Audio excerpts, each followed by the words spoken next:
दीपक जी। इस हाँ, बोलिए बोलिए। इसमें मुझे सर एक्चुअली ये मैं थोड़ा आपका सा क्या मतलब, आप जो है बचपन में क्या पहले वो आस्तिक थे? आस्तिकता सर, देखिए हाँ था मैं, क्योंकि मेरी माता जी है ना बहुत मतलब बोलते हैं ना उनके ऊपर देवी भी आती हैं तो अच्छा।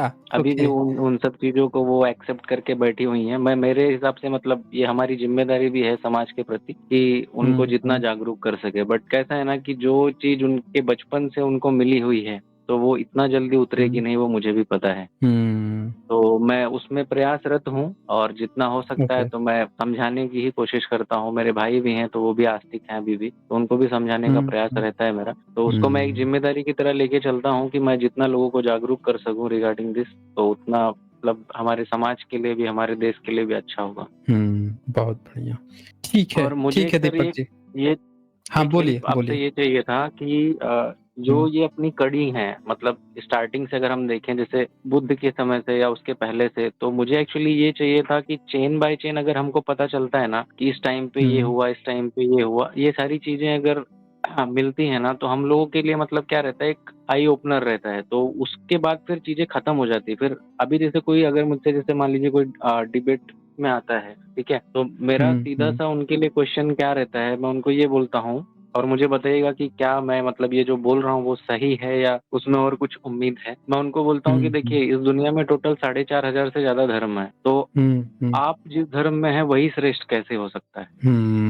बिल्कुल सही। तो उस टाइम पे, हाँ, उस टाइम पे वो बंदे के पास मतलब कोई भी जवाब ही नहीं रहता, चाहे कितना भी धार्मिक बंदा हो। हम्म। हम्म। और फिर उसका उत्तर भी मैं ही उसको देता हूँ। मतलब आपके पास शायद इसका जवाब नहीं होगा, बट मैं आपको बताता हूँ। उसका रीजन सिर्फ और सिर्फ ये है कि आप उस धर्म में पैदा हो गए हैं। अगर आप अभी किसी दूसरे हम्म। धर्म में पैदा हुए होते तो शायद आप वो उस चीज के बारे में ये करते, उनको बढ़ावा देते। है बिल्कुल ना सर? सही। तो मुझे मुझे थोड़ा सा इसका भी ये चाहिए था, रेफरेंसेस वगैरह, बुक्स वगैरह, कि जिसको पढ़ के मतलब सच तक पहुंचा जाए और हम समाज में क्या योगदान दे सकते हैं। क्योंकि देखिए हम लोगों की, जहाँ तक मेरा मानना है कि लगभग हाफ ऑफ द एज हम क्रॉस कर चुके हैं। मेरा भी हम्म। 35-36 चल रहा है, तो अभी उतना ही और बचा हुआ है। तो उसमें हम क्या हम्म। योगदान दे सकें, जितना ज्यादा दे सकें तो वो हमारे आने वाली जनरेशन्स के लिए बेहतर होगा और उनका एक बेहतर कल होगा।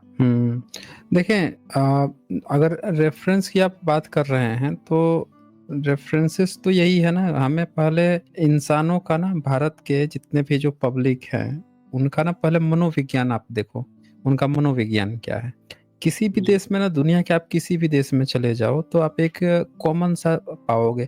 इवन आप ट्राइबल्स क्षेत्र में चले जाओ तो आप क्या देखोगे कि वहाँ के ट्राइबल्स लोग भी हैं, अपनी कुछ न कुछ एक परंपराएं, कल्चर बना रखे हैं जी। और वो पालन करते हैं। वो अच्छा है या बुरा है इस पर उनका नहीं मत है कि ये अच्छा है तभी हम करेंगे उसको। ये क्या सोचते हैं कि यह हमारी परंपरा चली आ रही है, हमको करना है।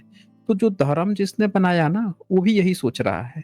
दुनिया में जितने भी ये ईश्वरवादी हैं, जो किसी ईश्वर को मानते हैं, देवी देवता को मानते हैं, उन्होंने क्या किया कि अपने ही इंसानों की लिखी हुई बातों को ईश्वर का नाम देकर, ईश्वर अल्लाह गॉड का नाम दे दिया, ताकि लोग ना उस पर अब क्वेश्चन ना खड़ा कर सके। क्योंकि ये लोग कभी राइट। पढ़ाई किए नहीं, कभी उस पर थिंकिंग किए नहीं कि हम इस पर ना डिबेट कर सकेंगे लोगों से कि जो मैं बोल रहा हूँ वो मैं कैसे सही हूँ, कोई व्यक्ति हमको आके इस पर चैलेंज कर ले।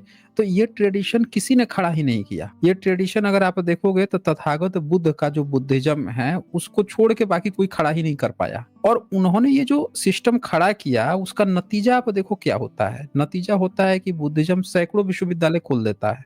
मतलब जहाँ पे पूरी दुनिया में अभी भी अंधविश्वास, जीसस जो है पानी पे चल रहे हैं, लोगों को हाथ छू के बीमारी ठीक कर दे रहे हैं, मोहम्मद बुर्का राइट। पहना रहे हैं, या मोहम्मद जो है मूर्तियां तोड़ रहे हैं, जो भी कर रहे हैं, तो वहां पे आप देखो कि बुद्धिज्म यूनिवर्सिटीज खोल के लोगों को एजुकेट कर रहा है और देश विदेश के लोग आ रहे हैं और वो फैल भी रहा है। एक सबसे खास बात कि बिना किसी राजा के फैल रहा है। यानी कि हम क्या देखते हैं कि लोगों को चाहे अंधविश्वास हो या सत्य हो, लोगों को इससे नहीं फर्क पड़ता है कि सत्य है या अंधविश्वास है। अगर लोगों को फर्क पड़ता तो सिर्फ बुद्धिज्म ही पूरी दुनिया में फैलता, इस्लाम भी फैलता है, ईसाइयत भी फैलता है। यानी लोगों को अंधविश्वास भी पसंद कर लेते हैं। अगर उनको सही से परोस दिया जाए अंधविश्वास को तो वो अंधविश्वास भी ले लेते हैं। उनको पाखंड परोस दिया जाए, कर्मकांड परोस दिया जाए, वो उसके पीछे भी भाग लेते हैं। तो यहाँ पे करेक्ट। हम सबको यही बात समझने की जरूरत है कि एक पॉइंट जो हम लोग पॉइंट आउट कर सकते हैं कि लोगों को ना सिर्फ कल्चर चाहिए। अंधविश्वास पाखंड तो उसमें मिला के, कल्चर में मिला के उनको परोस दिया जा रहा है, समझ रहे करेक्ट हैं? सर। अगर अभी भी आप देखोगे यहाँ पे जैसे गणपति चल रहा है, मैं यहाँ पे हम्म। मुंबई में हूँ, नवी मुंबई से। तो हम्म। यहाँ पे भी जैसे गणपति चल रहा है, और वो भी आपका मैंने अभी 1 दिन 2 दिन पहले जो स्ट्रीम था जहाँ पे विनायक फिर गणपति फिर गणेश इस तरीके से इवॉल्व होते होते यहाँ तक पहुंचे हैं ये लोग। हम्म। तो मुझे ये बात समझ में आई सर कि अभी देखिए जो भी रचयिता हैं, जिन्होंने भी जो भी बुक्स वगैरह लिखी हैं, उन्होंने कहीं ना अपना कॉन्सेप्ट डाल दिया है उसमें, थोड़ा बहुत उनका नजरिया हम्म। डाल दिया है उसमें। तो मैं कभी भी ना किसी भी सोर्स को 100% अथेंटिक मान के चलता ही नहीं हूँ।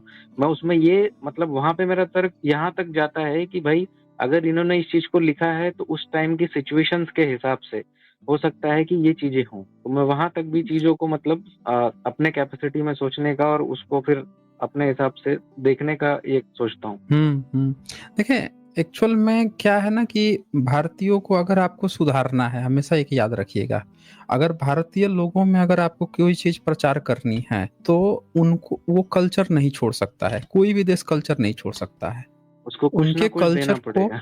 हाँ, आपको उनको कल्चर देना पड़ेगा। ऐसे बहुत कम ही लोग हैं जो बिना कल्चर के रह ले। भाई आप खुद सोचिए ना, आप घर में बैठे हैं, होली दिवाली अगल बगल चल रही है, चारों तरफ होली दिवाली चल रही है, नवरात्र दशहरा चल रहा है, आप अपने को तो रोक लिए हैं, लेकिन आपके घर में बाल बच्चे होंगे, घर की औरतें होंगी, जब वो देखेंगे बगल में कि अरे दिए जल रहे हैं, खुशियां हो रहा है, पटाखे फूट रहे हैं, लोग तरह तरह के पकवान बना रहे हैं, तो कहेंगे यार सब रंग बिरंगी जिंदगी जी रहे हैं, हम ही बेवकूफ हैं, हम ऐसे करे हुए हैं। आप अगर आप उनको रिप्लेसमेंट नहीं देते हैं तो ये तो वैसा हो गया ना कि एक जगह सोशल गैदरिंग चल रही है और आप अपने को बिल्कुल अलग थलग करके एक जगह एक कमरे में बैठे हुए हैं, और आपके कारण से हो सकता है कि ये आपकी जिद हो कि नहीं ये सब नहीं करना चाहिए, लेकिन आपके घर में जो बाल बच्चे हैं या जो कम ज्ञानी हैं, जो उस सिद्धांत तक नहीं पहुंच पाए हैं जिस पर आप पहुंच गए हैं, उनको लगेगा कि यार बड़े खूसट है, खड़ूस है, इनके कारण हम लोग को भी इंजॉय नहीं करने दे रहे हैं। तो आपको करेक्ट है क्या सर। करना होगा? यहाँ समझदारी क्या चीज है? समझदारी ये चीज है कि लोगों को कल्चर चाहिए, अंधविश्वास पाखंड नहीं चाहिए। ब्रह्मनिज्म की सबसे बड़ी या ईश्वरीय जितने भी धर्म मजहब हैं, अब जैसे किसी मुस्लिम से जब ये बात आती है ना बकरा ईद की, कि भाई बकरा ईद में तो आप बकरा काटते हो, तो उनके पास हजार तरह की बातें हैं उसको डिफेंड करने के लिए। डिफेंड आप ये करने ध्यान के लिए। दीजिएगा। करेक्ट है सर। हाँ, उनके पास इस बात का सॉल्यूशन नहीं है कि हाँ यार ये बात तो ठीक बोल रहे हो कि जैसे बाकी के पर्व मनाए जाते हैं, और अच्छा हमने कभी उनसे ये नहीं कहा कि तुम चिकन मत खाओ या बकरा या मटन मत खाओ, ये आप हम नहीं कह रहे हैं। हम सिर्फ वो कह रहे हैं कि सिर्फ एक दिन जो ये काटा जाता है प्रथा वो ऑड लग रही है, लेकिन उसको भी डिफेंड करने के लिए वो 50 तरह की बातें करने लगेंगे। कहने का मतलब क्या है, उनको किसी ने कल्चर के साथ अंधविश्वास परोस दिया, समझ रहे हैं? अब वो उसको धर्म करेक्ट है। मान रहे हैं, मजहब मान रहे हैं। तो ये जो भी व्यक्ति इसमें शामिल हो जाता है, लोगों को एक्चुअल में ना कल्चर चाहिए, और कल्चर में धर्म क्या करता है, ईश्वरीय धर्म क्या करता है, ईश्वर के नाम पे जो कुछ उसके साथ मिक्स करके परोस दो, लोग उसी को धर्म मानने लग जाते हैं। तो यही चीज होती है। ठीक है। Correct okay. सर।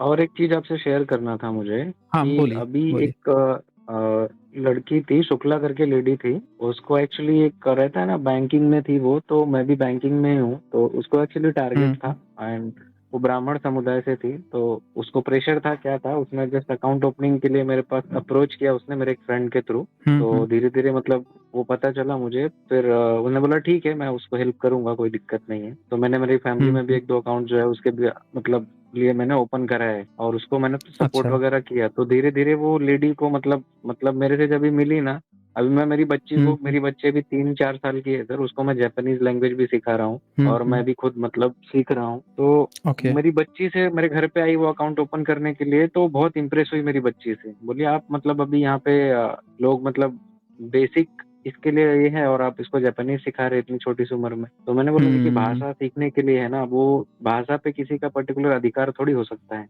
वो तो फ्री है, वो हम्म। तो कोई भी सीख सकता है।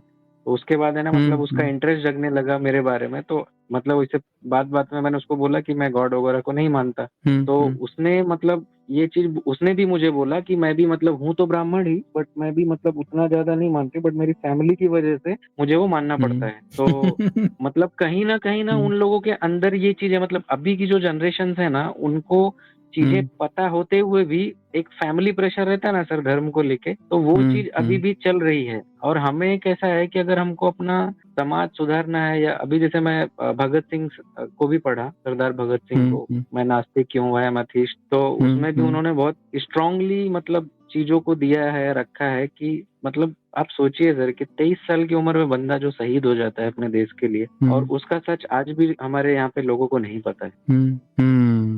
वही बात है ना। और बाकी कंट्रीज जो हैं, आज हम लोगों को कहाँ होना चाहिए था, मतलब जो काम जो है जापान 1893 में करता है, वो काम हम अपने यहाँ पे 2009 में कर रहे हैं, बेसिक एजुकेशन को लेके आके, राइट आप टू ये सोचिए ना, एजुकेशन। खुद ये सोचिए कि जो जापान अपने देश में वो चला रहा है, मतलब उसके यहाँ बुलेट चलती है ना, bullet train. Bullet train, correct sir, वो हाँ। हाँ, और वो सोचे कितने साल से चल रही है बुलेट ट्रेन, जो आज से 11 साल पहले यहाँ पे उस नाम पे हल्ला खड़ा किया गया कि बुलेट ट्रेन आते ही लाया जाएगा। आज 11 साल बीत चुके हैं और बुलेट ट्रेन का आता पता नहीं हो पाया अभी तक। आप सर सोचिए देखिए कि हमारे यहाँ पे, वो हाँ, हाँ, देश, बोलिए। मतलब जिसका अपना संविधान तक नहीं है, जिसका संविधान उन लोगों ने दिया जिन लोगों ने उस पर बम गिराए थे, राज, जिन लोगों हाँ, ने लोगों को मारा था, जिन्होंने उसकी सैनिक छीन लिए, जिन्होंने उसको बिल्कुल एक पैर पे खड़ा कर दिया, और वो देश अपने देखे कितना तेजी से आगे बढ़ के दुनिया के सारा मोटरसाइकिल हो, फोर व्हीलर हो, उन दुनिया में स्थान बना लेता है, इलेक्ट्रॉनिक में स्थान बना लेता है, तो वो मेट्रो और ये सारी चीजों में स्थान बना लेता है, और हम वहां पे भी नहीं पहुंच पाए। स्वतंत्र है भैया हमारे यहाँ, वो लोग हैं सबसे दुनिया के इतने बड़े बड़े विद्वान लोग हैं, जिनकी तो गाथाएं सुनते सुनते लोग न थके हैं, और हम क्या उखाड़ रहे हैं बताइए, हर जगह पे इनका वही है ना कब्जा सर, है। वही ना, अभी देखिए चाइना जैसे है, चाइना को हमारे यहाँ पे कितना गलत इंटरप्रेट किया जाता है, जबकि चाइना हमसे बहुत मतलब बहुत आगे है। बहुत आगे हैं, और अब देखें अमेरिका के साथ पंगा हुआ है तो अब साठ गांठ बढ़ रही है। अब चाइना जो है, चाइना के साथ अब हुँ, साठ गांठ के खबरें आ रही हैं। लेकिन असल में हमें सीखना चाहिए था चाइना से, बहुत पहले सीखना करेक्ट है सर। चाहिए था। उन तमाम देशों से सीखना चाहिए था जो जहाँ पे बुद्धिज्म की एक बहुत बड़ी संख्या है, और वो देश एथिज्म के राह पर या जिसके भी राह पर आगे बढ़ रहे थे, लगातार आगे बढ़ रहे थे। हमने सीखना छोड़ दिया, हम गोबर गोमूत्र प्रचार करने लगे, हम धर्म प्रचार करने लग गए। हम उन देशों से सीखना छोड़ दिए जिन्होंने धर्म को साइड लाइन लगाया और काम को आगे बढ़ाया। हमने काम को ही साइड लाइन लगा दिया और हमने बढ़ा दिया, गोबर गोमूत्र को ऊपर कर दिया। तो ये हम सबको अब सीखने की जरूरत है। ठीक है Deepak ji, okay. Okay, thank you sir. जय भीम, नमो हाँ बुद्ध। हाँ, जय भीम, नमो बुद्धाय जी।